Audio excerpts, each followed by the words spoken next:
হাজৰিকা বৰুৱা। মই আবৃত্তি কৰিব লোৱা কবিতাটিৰ শিৰোনাম সৰু বস্তু। কবি আনন্দ চন্দ্ৰ আগৰৱালাদেৱ। সৰু বস্তু। এটুপ এটুপ কৰি ডাৱৰৰ পানী পৰি ভৰি গ'ল বহল সাগৰ। কণ কণ বালি চাহি ইতে সিতে লগ লাগি সাজি দিলে ধৰণী ডাঙৰ। পল অনুপল কৰি দাৰ দিন মাহ চৰি যুগ যুগ পাৰ হৈ যায়।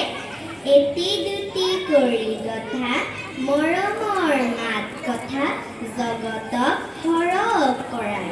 অকল সুখেৰে ভৰা নহয় জানিবা ধৰা দুখো আছে সুখৰ লগত।